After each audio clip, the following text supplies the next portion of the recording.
Hi everyone, I'm Burak and today we will take a quick look at Catan, or Settlers of Catan as it was called before. We will analyze this classic board game to understand what makes it tick from four different lenses. Story, the narrative that frames the actions taken in the game. Aesthetics, the sensual and emotional experience a player will get during gameplay. Mechanics, rules and procedures of the game. All game actions players can take, how to win or what to keep track of, etc. will fall under mechanics. Technology, the medium that enables the game to be played. For a board game, this includes the game board, pieces, cards, anything we use to actualize the gameplay.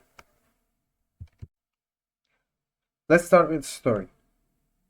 As can be guessed from the name Settlers of Catan, the game is about people in a community settling in an island with minimal habitation. Natural resources of this island are distributed across the land, and each group, controlled by a player, is harvesting and using these resources to develop and grow their civilization. This narrative is actualized by the players via gameplay actions that complement it, such as building settlements, cities, and roads, producing or trading for resources with other settlers and faraway civilizations via the trading ports outside the board, well, on the edge of the board, competing with other settlers for resource control. Following the story, aesthetics of Catan is focused on a medieval society and architecture that comes with a living style like that. The board visually depicts a barren, in terms of habitation by humans, landscape, inviting the players to build and expand upon it. The pieces representing settlements, roads are shaped as such to improve immersion, so that the player is actually feeling like they're building up settlements, living quarters, etc. Development cards like Knight and Library depict the technological advancement level of the settlers visually.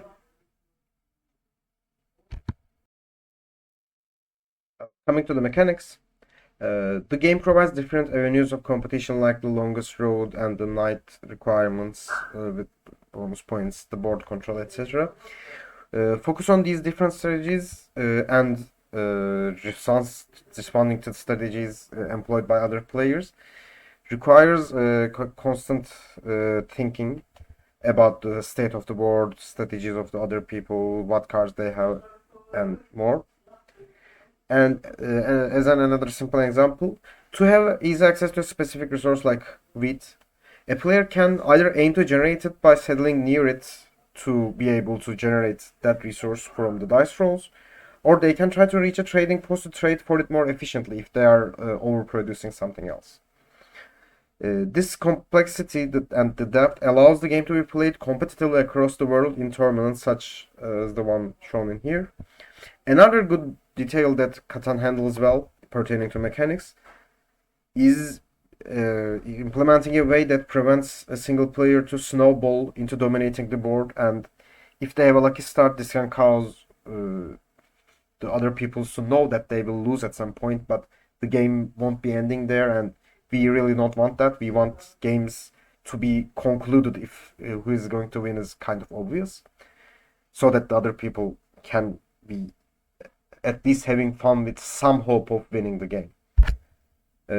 Mechanics that reduce these unfun snowball scenarios are usually called catch-up mechanics. Catan's special case of rolling a 7 on resource generation functions as a catch-up mechanic in two ways. Hoarders lose resources, so anyone with a lot of resources will lose half of them, depending on the amount. And this discourages hoarding behavior and punishes anyone with a lot of generation without a place to spend them on. And the movement of the robber afterwards also lets the player to target the person who is winning the game or who they think threatens their position on the board. And these can, as I said, function as a way to lessen the gap between the players that are ahead and the players that are behind. As 7 is the most probable total to be rolled on the dice given, this happens frequently enough.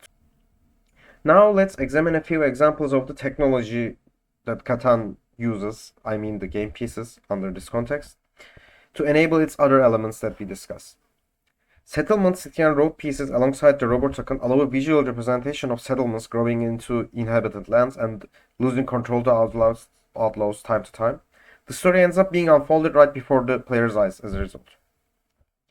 The map can be randomized in certain versions by modular hexes and trading post tokens that can replace the existing trades on the board.